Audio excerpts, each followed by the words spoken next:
I lost $1,700 on this job, and it's a $100,000 job, and it was all the fault of my employees. Dun, dun, dun. Now, before you start saying, T, you should take responsibility for jobs. These are your jobs. Wah, wah, wah. I did take responsibility. Who do you think ended up footing the bill for losing $1,700 on this job? Me. But I can still be a victim a little bit, and I can blame other people. It is way easier to blame other people than take accountability and responsibility for anything that goes on in your life. It's not my fault. It's their fault. Not me. Never my fault. So, besides making jokes, now let me tell you how I got this job. So Taylor was the one that designed it, and he did a very good job. He made a nice design, and the homeowner, they had tight access, but we were able to get a machine in there. Obviously, you see the Ditch Witch is making moves, so I actually ended up selling them an extra $20,000 for a brand new driveway because I convinced them when we were doing the job, and I said, look, you guys should really do it. Come on. And they're like, no, I don't want to. And I said, come on, do it. And they're like, okay, fine, let's do it. So we ripped it up. We put in some rebar, 16 inches on center, some number 4 rebar, and then we started blasting everything. Right now, the boys in the back are doing the wall. Everything is going good, and profit on this job looks in the green. We're about 80% of the way, and we have 80% money left over to complete the job. And then we start pouring. Everything is good, and out of nowhere, this was some day in the summer, it started getting hot. Like I'm saying, 6-7 days in a row was 100 degrees, and that's very unlikely in California, especially the area I live in the Bay Area. So the boys were working slow, and they were lagging. And to be honest, now looking back, I should have probably sent them home 2 hours earlier and said, day's over. But I didn't. I said, they got this. They're tough. They're going to figure this out. And guess what? They did figure it out, but it ended up costing me way more money than it should have. Obviously, upselling a concrete driveway was the move, and I think I would have lost way more money if I didn't do that, because the profit from this driveway offset everything that was happening in the backyard.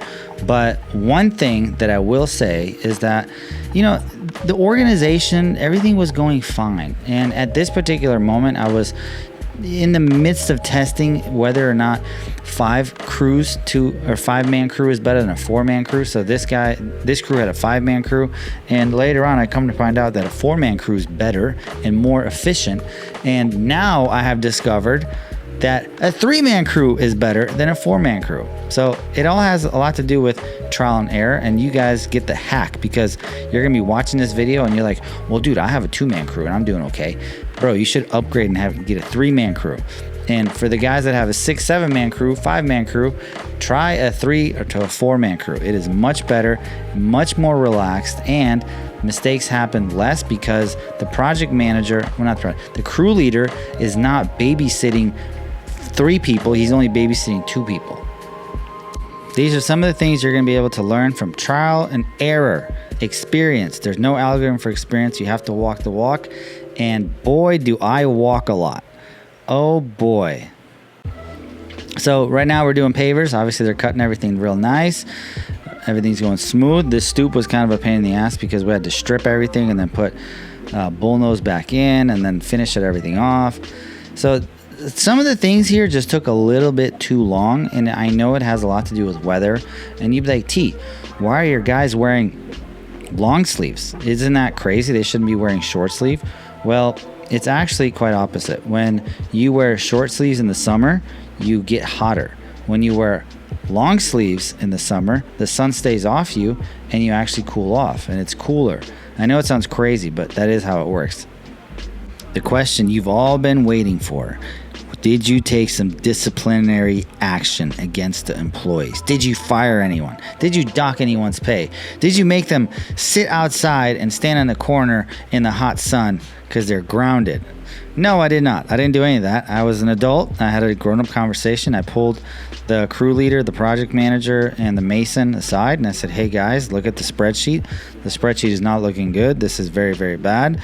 Typically, when we have jobs where we don't do good on, we make 2, 3, 4, 5, 6%. I'm like, we went negative 2%. I'm like, bro, this is unheard of.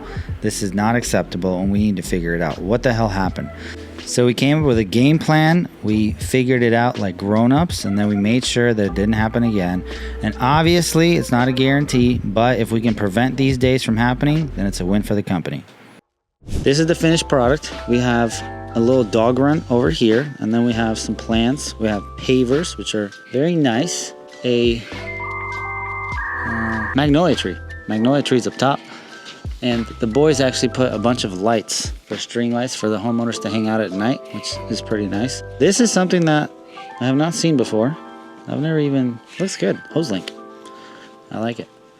Planter over here, stucco, and then we have porcelain cap on top, which turned out quite well.